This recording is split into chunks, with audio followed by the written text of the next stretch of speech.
Hey there, I'm Mazzy, and this is Michael. And those of you who are watching this, you're either watching it on my channel, Norman Maslov in the vinyl community, or 45 RPM, Michael in Dusseldorf, Germany. I'm in Seattle, Washington, on the west coast of the United States.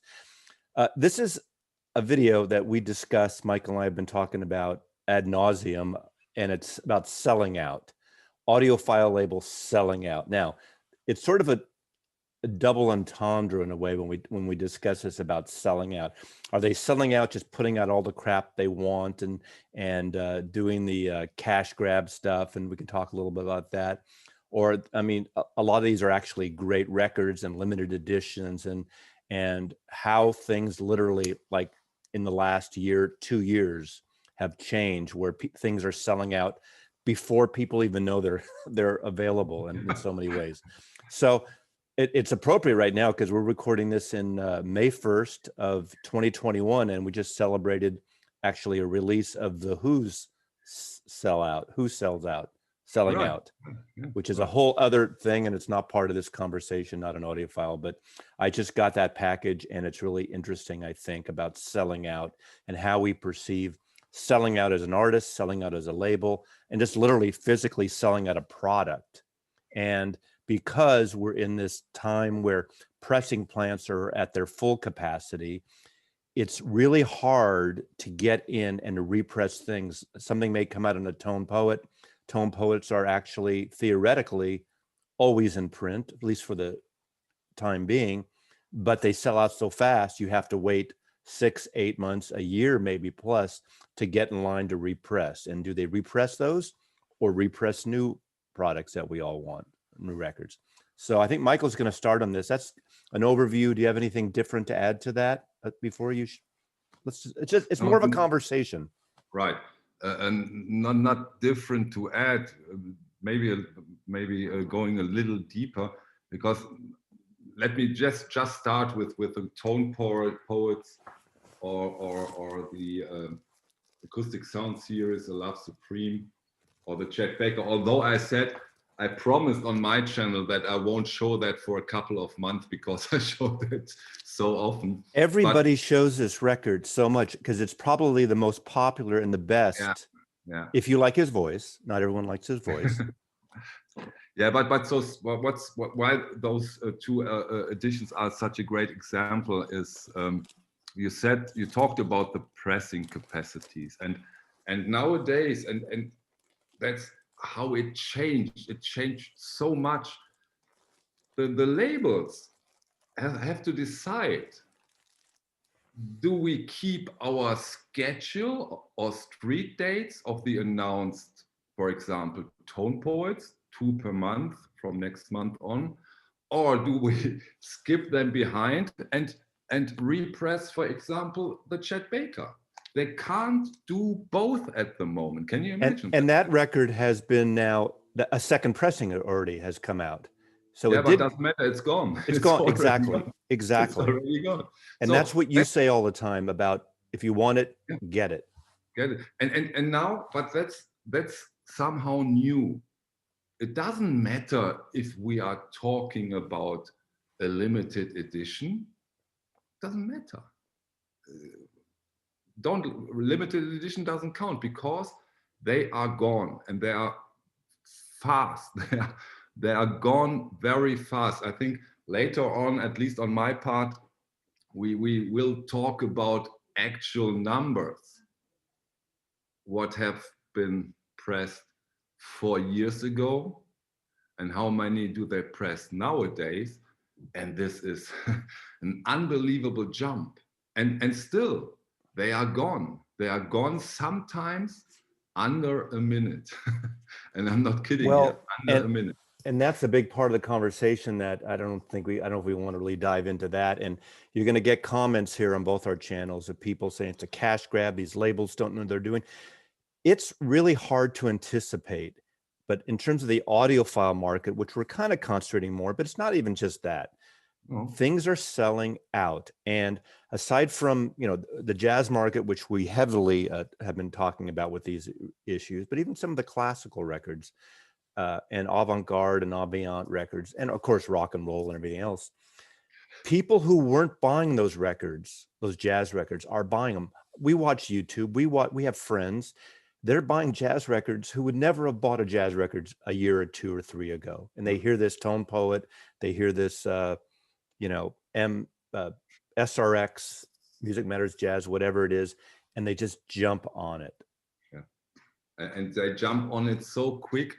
Plus, in some cases, we have the problem with really nowadays professional flippers who put up their buying bots and Yeah, and I don't know what the answer is, because I don't want to dive into that too much, but you know, people don't like when all of a sudden organically something is announced. Like when I bought that Third Man Paul McCartney edition of McCartney 333 copies, 333 copies of a recycled Paul McCartney record in the entire planet Earth and solar system. Even if it's a very bad record. I bought it because I'm a Beatle collector. Those of you who watch Michael don't know me. I also collect a lot of Beatle stuff. And I just happened to wake up in the morning and saw the Instagram post from Third Man. Now, that's a little, not even a secret. It's like the secret out in the open. Have an Instagram account, even if you're not a social network person, and follow all the labels and all the artists that you like. Follow Music Matters, follow Tone Poet, follow Third Man Records, follow the McCartney, whoever it is. You see the stuff there first. And you talked about sharing press time. All of a sudden, it was just announced, and this is not an audiophile thing, but Billie Eilish has a new album coming out. Literally, was it next month or the month after? Like soon.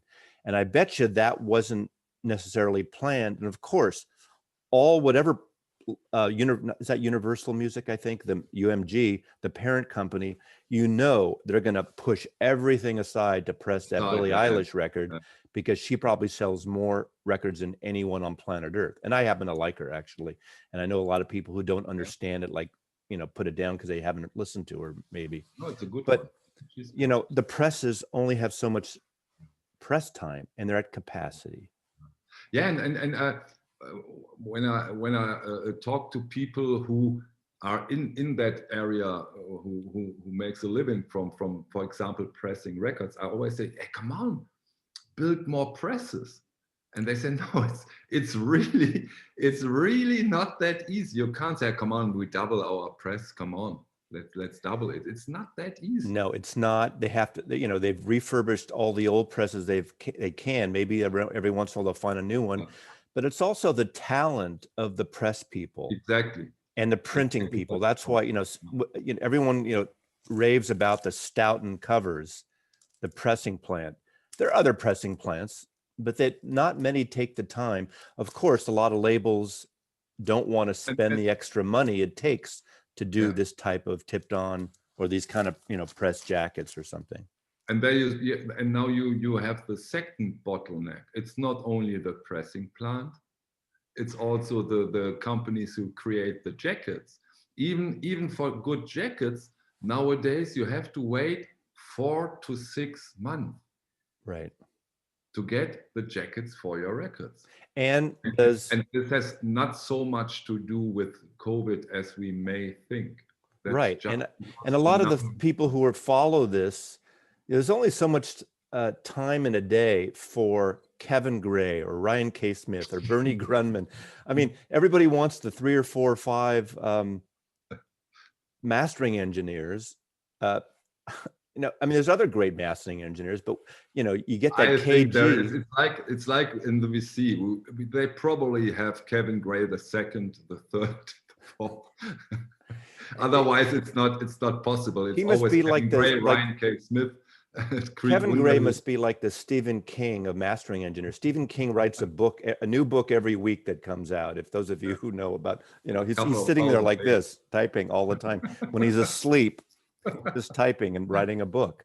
I do want to talk about this, how this has changed just in the last 2 years, because those of you who follow Music Matters Jazz, they're pretty much dormant. It's pretty much just what they have left, unless they surprise us. And people have to understand, and I've said this on our Four Corners videos and videos that I've done, you can't always just print press as many copies as you want to, especially if you're a third-party label like Intervention or Music Matters Jazz or Impex, depending on the licensing. It's all about licensing, and more of the major labels that you license from are taking things back and doing them in-house, or, you know, and don't give Mobile Fidelity an end-all license where you can do as many Bob Dylan or Miles Davis albums as you want. So Music Matters Jazz, I think, had licenses. They only could do about 2,500 and 3,500 of each title in 45 RPM and 33 RPM. And in 2019, they do it at a series of that, almost like super vinyl, they call SRX. And in 2019, they put out 12 records. You know, I have a few of the wrong labels someone's going to point out, but you know, I'm not going to show everyone and talk about the music that much, but these are the 12 records that came out. I mean, a lot of you who know jazz will recognize these labels. Some have since been put out on Blue Note 80, Blue Note Classics, so many others, okay? So these came out and they were released in January of 2019. You could either buy them directly for about $60, or you could buy the entire set of 12 for $699. Well, that makes it $58 a record, almost a bargain now, right? I mean, that's like a bargain. Not almost, Messi, not almost. Right. These go for $200 to $300 to $400 in some cases, some of them. So most of them. I had purchased a few MMJs of 45 prior to this, and they realized the 33 was a popular. So these are special formulated vinyl, SRX. Very quiet vinyl, and I didn't jump in on the SRXs right away. It wasn't until August, 8 months later, that I went in and I think I was reading something on the Hoffman forums about them. I went in and decided, you know, $700 is a lot. I'm working, I'm making some money. I bought them all at once, and it was easy. It wasn't rush. So 8 months later, all these were available. Now, having said that, not every title was available for 8 months because some were selling out, and some people got pissed off saying, hey, if you can sell a whole stack of 12, why can't I buy one? Well, they kept some of the sets intact. They didn't split them up. So, but they didn't sell out. That almost that entire year in 2019, almost, you could buy all the SRXs. Easy, go order it. And they stayed at the same price. Music Matters wasn't doing that price changing things yet. Do you know how many copies they pressed of the SRX? I think it was only about 500 or less in some cases, because it was, they only could press how many they had left on their license. 300. Well, I think it varied on the title a little bit. Yeah. But it was how many they had left in the license for that particular title. But Messi, imagine, we are talking, you remember probably too, when the classic series was announced with all the big guns, and everybody said, oh, this will diminish the prices of the SRX. And I remember that at that moment, 6 months ago, they were around $200, and now they are, most of them are up to $400 and more dollars. And we are talking about really important jazz recordings. We are talking about the, for sure, best sounding versions, and there are 300 of them out there in the world. So I say that $400 is still a bargain. I know you think I'm crazy now, but I'm crazy now. But even $400 when it comes to the collector's side is still a bargain. We're talking about 300 copies of the most wanted Blue Notes and the, without a doubt, best sounding editions. And 20, 30, 40 years ago, jazz hardly sold unless it was like a fusion, like a Herbie Hancock Rocket record. Or, I mean, obviously Kind of Blue was a big seller back in the day, and you know, and there's a lot of examples of records that sold, but you know, people still, I post my videos and I have got guys writing tweakers in my comments, you know, stop showing all that jazz, show more Beatles or something. It's a different thing. And that brings us, this was the big thing that a lot of people that people loved and got pissed off. And this is small batch series, and this was done by Kraft. Wow. Talk about these a little bit, Michael. Yeah, I think I know I really say what I think. Now I say what I thought from the beginning. If those people who did this edition work for me, I would have fired them immediately. Why? Because we are talking about a series. They want to do every 2 months a small batch edition. With the first editions, let's say the first 1, 2, 3, 4 editions, I built my base. If I have the first 2 or the first 3, and I don't like the fourth that much, I will still buy it because I have all 3. And now they have a base of maximum 1,000 person, probably less due to the flippers. And this is such a stupid move nowadays. Well, do you think they disanticipated that it was a new thing for them to do these limited high-end pressings? Messy. That means that they know much less than you and me. Then they have the wrong job. Because even if they do 2,000, 3,000, 4,000, they would have sold out within 1, 2, 3 at 1,000 and at per day.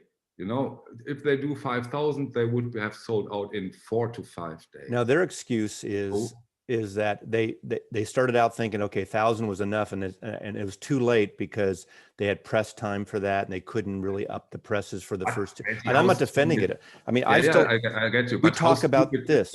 This is a Vinyl Me Please edition. This is not the new Kraft one. I have a copy that I've ordered that is going to Michael actually in Germany, because I don't need to have them all, and I think Michael needs to have extra records to put in his vault in Germany. And it's stuck literally outside of Chicago for 11, 12 days now. It hasn't moved. Media mail in America is screwy. I don't know if I'm going to continue on, and I've been lucky getting these, and of course they sell out in 2 minutes. 2 minutes? No, 20. Because I wanted to know for my channel, after 26 seconds, it was sold out. Messi, 26 seconds. And theoretically, since Kraft is a division of the parent company, in theory, they could print as many as they want. Now, there's a whole thing about when you're doing a one-step type thing, you only can do so many based on the master and everything, and you can expand it. And I'm not going to get into that detail, but they could do. I mean, we're looking at these tapestry for the MoFi or the whether the UHQR, whatever. The one step tapestry is 10,000. I think 10,000. Yeah, and I think sold out, by the way, on the MoFi website. Sold out, and Pearl also sold out is 7,500.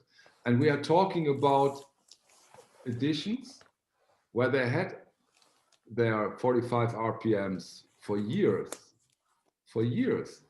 and they didn't sell them out. It's so crazy right now. And I did a video about them because I think those are boring titles. Yeah, but I agree. See, I'm not a one-step person. To me, one record in a box like that, I have no interest in. Yes, it sounds great, but I'm not going to grab a record and open it up. I know you take them out of the box and you file them a different way. It just doesn't interest me. I mean, I think we should talk a little bit about MoFi, because I want to talk about MoFi now, because you have to almost be in the know and be aggressive. MoFi's records, which really irks me a little bit. Those of you who get the Music Direct catalog, they do a big, thick catalog every Christmas season, every winter season. It's really thick. And on the back of the last few, there's a whole big MoFi thing of what's coming out over the next year. And I remember there's two titles in particular that I was interested in. The Young Rascals, Groovin', which is amongst my favorite records, 1967, really great white, blue-eyed soul record, Groovin', love that album. And Nielsen Schmielsen. And to this day, none of them were listed, at least or up till recently, the last month, on the Music Direct website or the MoFi website. Even though that's in the catalog there, if you go to the MoFi site, there's no listing for the Young Rascals record. So I got tipped off on the Hoffman forum. Well, you just got to call them up. Just call, like, okay, so I called Music Direct up. I said, yeah, I saw in your catalog last Christmas, Nielsen and Young Rascals. Can I pre-order it? Ah, sure. So I pre-ordered. This is the original copy. This is not the, but it's just shipping now. So I pre-ordered it about 6 weeks ago, 8 weeks ago, whatever. Okay, I got order coming in last week, or literally within a week, 5 days ago. There was an Instagram post for the Nielsen record by Mobile Fidelity, and Music Direct had it on their, I don't know if they had it on their site. Within like a day or less, both sold out. Wasn't even announced. If you weren't following MoFi on Instagram, I don't even think they sent out an emailer. I think it's sold out. Now maybe they'll find copies. Are they limiting them, selling just at 500 at a time instead of the full 3,000 or 2,500? I don't know the answer to that. But you have to know, like, who in the hell goes to call a label or distributor up to buy something they don't even know if it's out yet? You don't get a promotion out of it.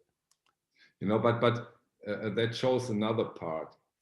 MoFi, impacts, intervention, in and out records, speakers corner. Those are, and don't get me wrong here, but those are not big companies. Those are small companies, really small. We all know them, we all love them, but those are not huge companies. And they seem to be doing it right. And I don't know, I know you've had Shane from, who's in my area. He's up in here in Gig Harbor near Seattle. Great guy. Yeah, I have these two Matthew Sweet records from him. 45 RPM, amazing sounding records. And same here, Messi. Same here. Same goes, by the way, for the Impacts recordings. Well, I was going to say that too. I mean, I could show these both at the same time. Yeah, here's just two. Those are not limited editions. Right. And the reason is, I'm surprised they seem to, and I don't know if Shane would pop in here answering the question if he wants to or not. They're not limited editions. They're not numbered editions. I have no idea how many he's allowed to license. I'm sure he has a maximum, because a label's not going to say, hey, do whatever you want forever. But then again, you know, I don't think Matthew Sweet LPs are selling a lot right now. So he's generating income for the artist and the original label and the licensing. And maybe he has a maximum or a time period. I mean, when I do license the photography as a photo agent, we license the imagery for a specific usage, a specific market, for instance, North America or Europe or English language speaking, and a specific time frame. So that could be, but it's easy to buy these records, and it's kind of a pleasure to hear about. And I suggest anyone out there, go to Intervention and buy these. And especially the Murray Heat and the Joan Armour trading. Those are also spectacular audiophile remastering. Right. But there's or the Impacts, the Frank there's Sinatra. no panic. There's no panic in the buying of those. And I don't know, is it because the titles aren't big, but I think they are pretty nice titles. And I know Shane has been literally personally involved and jumped in some of the Hoffman forums on the Intervention thing, and he gets back and forth, he answers questions. And I think there's an upcoming Church album, Starfish, that's coming out. And you know, he's trying to gauge how many to press each time. And we're talking 6, 9, 10 months out. Anything he decides to publish right now won't come out till 2022, you know, and that's just the nature we talked about earlier. Yeah, and that's another problem. Those smaller labels have more and more and more. I know a German label, and they usually press over at Optimal here in Germany, and they really have to wait several months to do their releases, because nowadays Blue Note does their classic releases over there, and they just have to wait until those are done, and then now I can do your stuff. Right. It's unbelievable. You say this all the time, and again, I keep repeating it. Not everyone has a lot of money to buy all these records, and a good example is now Chad, your buddy Chad Kassem from Acoustic Sounds, Analog Productions. We always get those confusing. You know, just announced the next Acoustic Sound series that are part of. They're actually albums licensed from Universal. They're actually like Impulse and things like that. There's a pre-order up now of all the, I don't know, dozen or so, give or take, titles. Now, you don't have to go to their site, because and you don't have to pre-order them all, but look down the list. But look at the list. If there's some you really feel you want to have, pre-order those, even if it's just 1 or 2 titles. And I even think I'm not 100%, but 90% sure that Acoustic Sounds does something very cool. You can pre-order, but you only have to pay when they ship the records. Well, what used to be, yeah, that is the case. However, I don't know how it is now, because I kind of got a nebulous response. I pre-ordered a bunch of them, but I don't want to wait for them to hold on to 10 records until the end of the year and ship them all. I want them every couple of months. Yeah, even though I realize now you're talking to a European in German, and this is so terrible. Yeah. Because if I can't order 2 records, because if I order 2 records, I have the 2 records and $60 shipment. Yeah, well, you have to try. Yeah, you're in a different situation than we are here. Yeah, it is. Europe, it's terrible. Yeah. And for example, if you buy a Mobile Fidelity Sound Lab here in Europe, it's 75 euros maybe. This is around $90. Well, I just happen to have these MoFis. Let's talk about this too, because all of a sudden, I mean, MoFis never sold out like they do now. Of course, this wasn't a unique situation, because like the One Steps, all of a sudden MoFi decides they're going to do this secret super vinyl. I mean, it's not vinyl, it's super vinyl. And I missed the regular version MoFi of Desire when it came out. And then literally it's luck and timing. I use Instagram a lot, and I'm looking at the MoFi thing, and it says now available super vinyl, 1,000 copies in the fucking universe, 1,000 copies.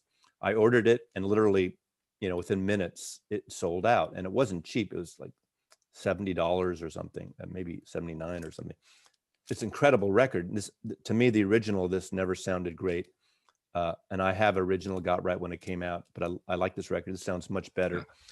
This record keeps coming. And sometimes if you look at the MoFi site, there's almost like 80% of the records they have listed there say sold out. Some say sold out, some say just unavailable, which means they're going to be repressed. I don't know if you have there the Run DMC. I have it there, but it was a hustle to get it, and they, like always, they did a great job.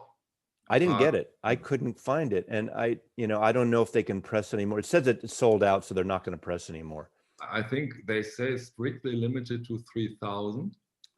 And I'm surprised they don't get a relicense for it. But then you get people bitching. I bought it because it's only going to be 3,000. I don't care if people get it fucked. I don't think you should buy a record because it's limited.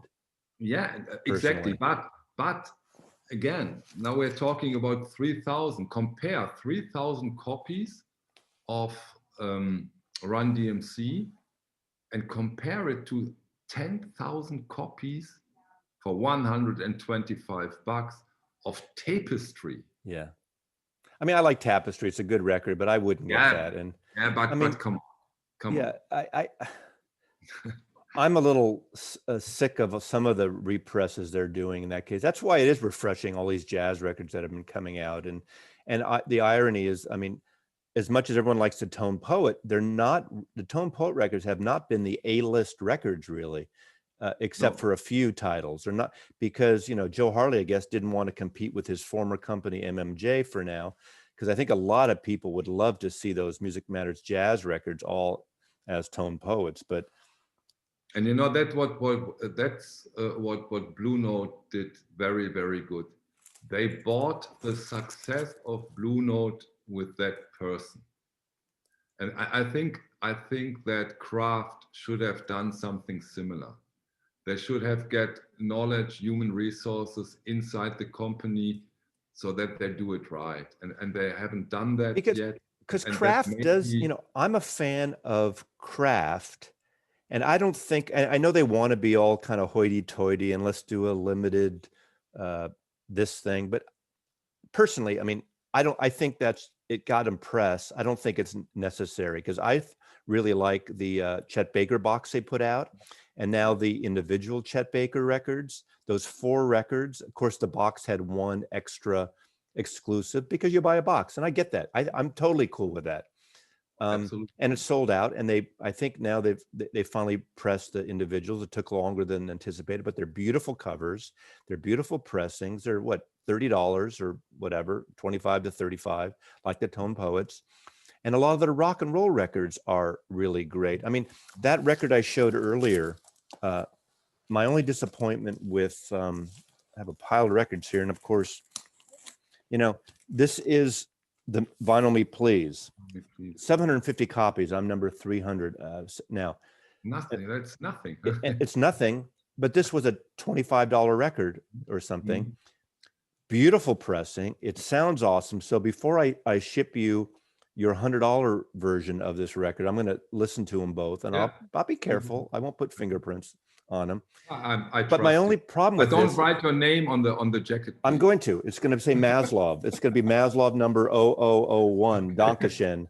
Okay, on the other hand, yeah, do that. But look at that's this. very This personal. is the worst cover, which is unusual for Kraft. Because, Totally. Because, I mean, this is the, unusual oh no, for this isn't Vinyl Me Kraft. Please. I'm sorry, Vinyl Me Please. If you look They at those did great Vinyl Me stuff. Please records by like Fiona Apple, they're It's beautiful fantastic. covers. Mhm. What the fuck? I mean, did they not realize, I don't know. up their game a little bit? So this is my only disappointment with this one, but it sounds great, and it's, to me, ultimately about the sound of the record. Yeah, yeah, but Messi, you're the Nestor of the VC in a way. I'm the Explain what? that to me. The Nestor, you master? don't know Nestor from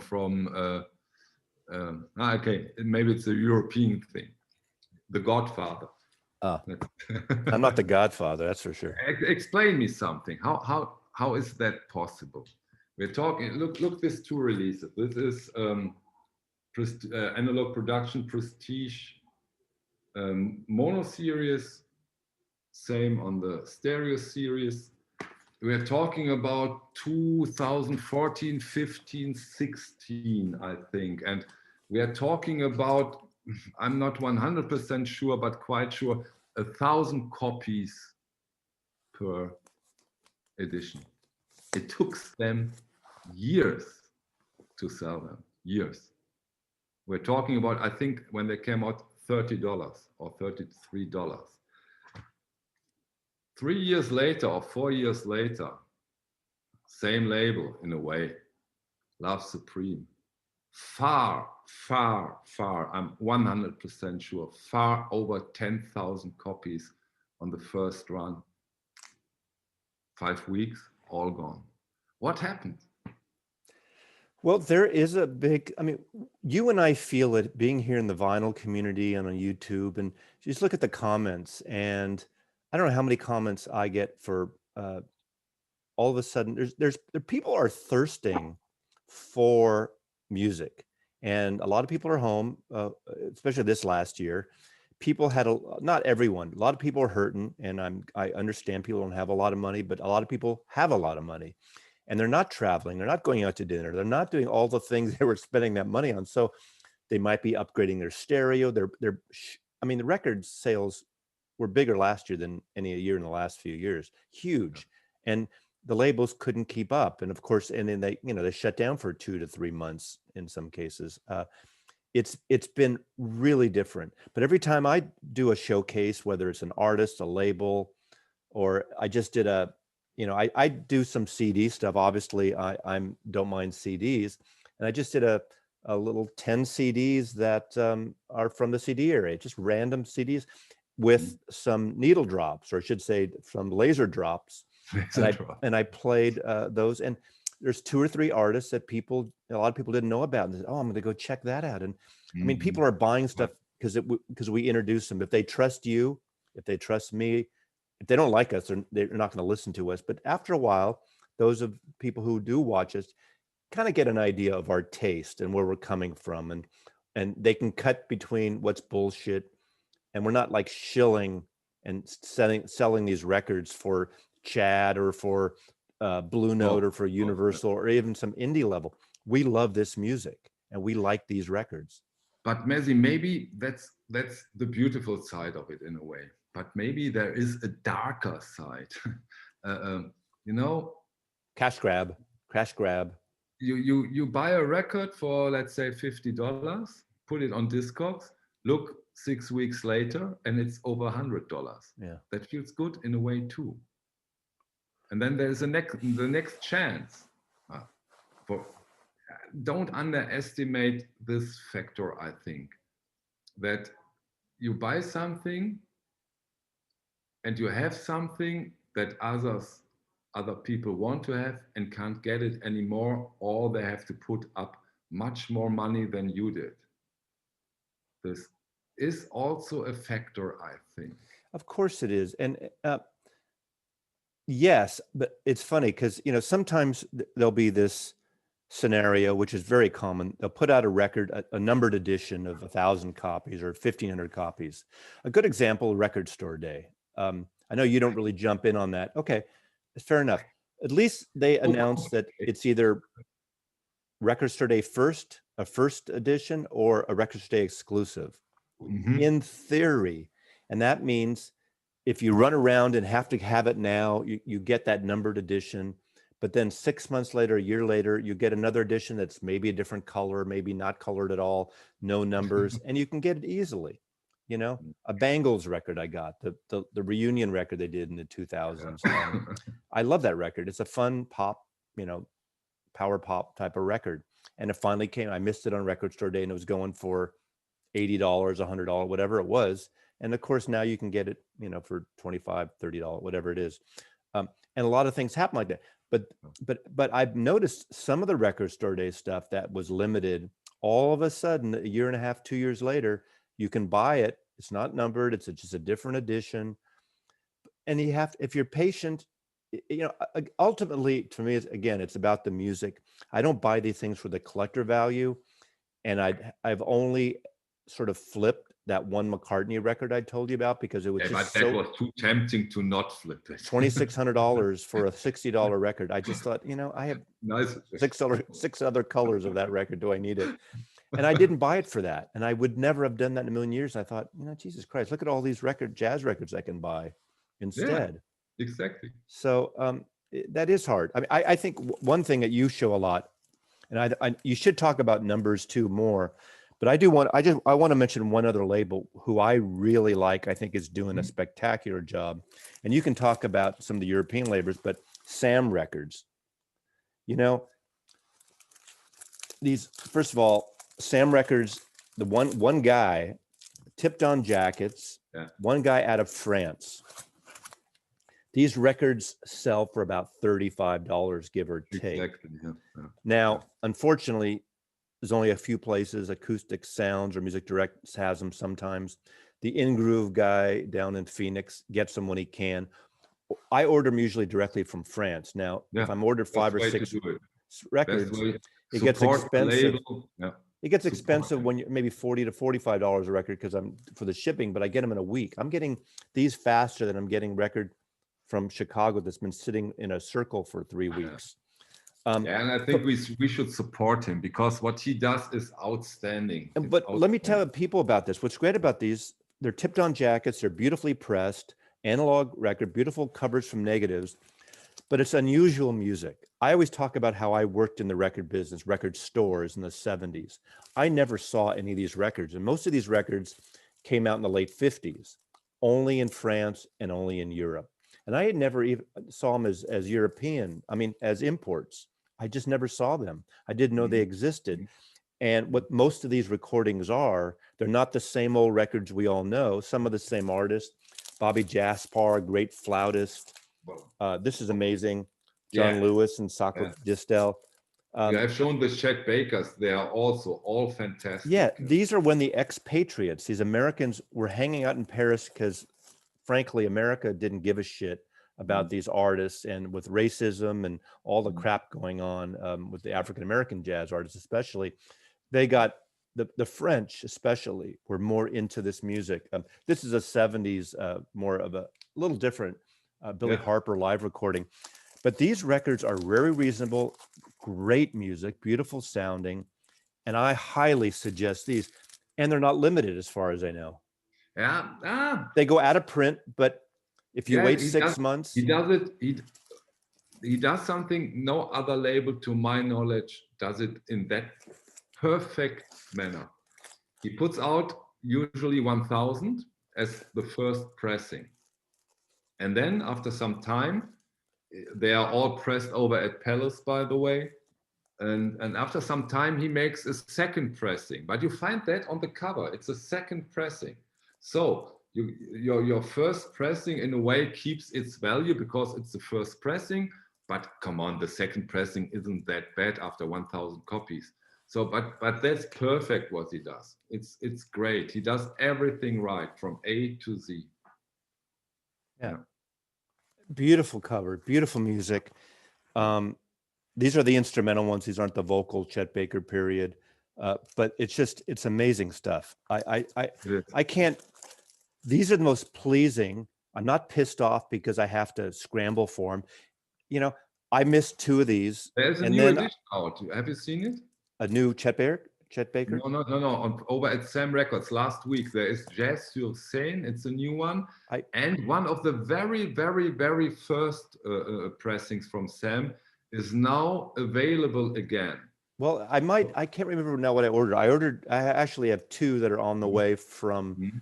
Phoenix, from Ingrooves. Okay. Because he like will order a bunch of, he's one of the few vendors, and whatever you say about him, every Thursday morning I said nothing. every Thursday morning you see new stuff. He's really an audiophile. His website is online. Instagram is easy to maneuver and to buy stuff. Stuff sells out fast because he kind of raves about certain labels. But these people aren't, excuse the expression, dicking us around. They're not screwing with us. They're not fucking with us. They're not, oh, you don't know about it. Go to their site. You can pre-order from their site. If you want 4 or 5 of these records at a time, it's almost best to order. Same as with the new Joni Mitchell box set. Have you seen it? The limited box set from Joni Mitchell? I did see it, and I'm not buying it because I have beautiful original all, pressings. yeah. That's But a Rhino. this is also something I would always order from the artist's website. Support the artist. Absolutely. Support And them, and Bandcamp and things like that. So, talk about more about if you know about these editions and limited editions, what's coming out, and what are we in for the future and all this stuff? Because people are frustrated. If you're totally insane, go for the new Electric Recording Company box set. 7 gatefold Mozart audiophile remasters. I think it's only, if I'm not mistaken, only $4,500, 150 copies. But okay, down to earth now. Yeah, acoustic sound series, of course, gorgeous. I love the new announcement what they did with the tone poets. You probably all know. The classic series, interesting topic.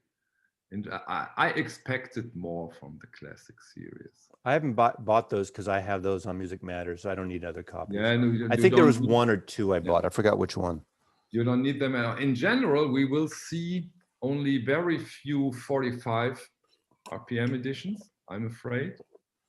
I know you like it, but again, why? Why do we see 33 and a third? Just one reason: you only have to press 1 record.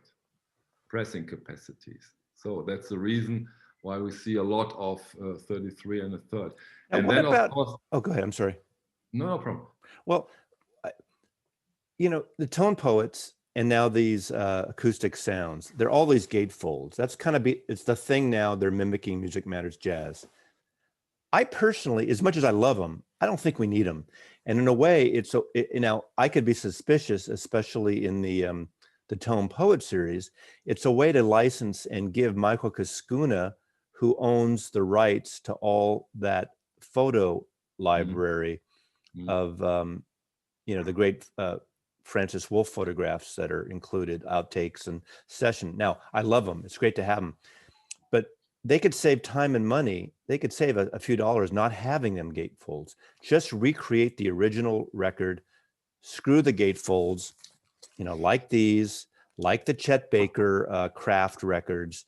To me, don't change an ongoing series, please. Yeah, no. Don't change. Well, they've done a few like that. Gil Evans was a single. Yeah. I mean, you're right. What else? There was like 2 or 3 that were not. I think one of the Herbie Hancocks wasn't a gatefold. That this would be the perfect compromise when it comes to the classic series. Do them like the Tone Poets, but as single jackets. This would have been maybe a perfect compromise. But, well, see, that's what Kraft should do. After all this stuff, okay, there's always going to be a group of people that want $100 record in a slipcase. I don't need this slipcase, Give me this. How much less would this be? If I didn't have this, $50? I don't know. You can do it for $35. Matthew, careful, Matthew. It's a single thing. The vinyl, this one step, super, call it whatever you like, SRX vinyl. And this vinyl is from the beginning 5 times more expensive than regular vinyl. Well, then press this record as regular vinyl, all analog, nice jacket, $35. Yeah, but so let me finish because you interrupted me so rudely. My highest hopes, and I really have high hopes when it comes, and this is a gut feeling, to this UHQR series from Analog Productions. They did the 2 Jimi Hendrix, they did the Jethro Tull Aqualung, and now the upcoming Kind of Blue, which will be outstanding, I'm quite sure. And this may be the project of the future, because this decarbonized vinyl, the packaging, well, I love this UHQR. I hope that we will see a lot of these titles and releases. This is my highest hopes right now. Are they all 45s? They're all 45 RPM, right? No. They're not? No. Is Kind of Blue 45 or 33 or both? First round will be 33 and a third. That's what I would get. They announced both, but I think we will see the 33 and a third. But they're not for sale yet, right? No. Do you know what kind of quantities they're doing?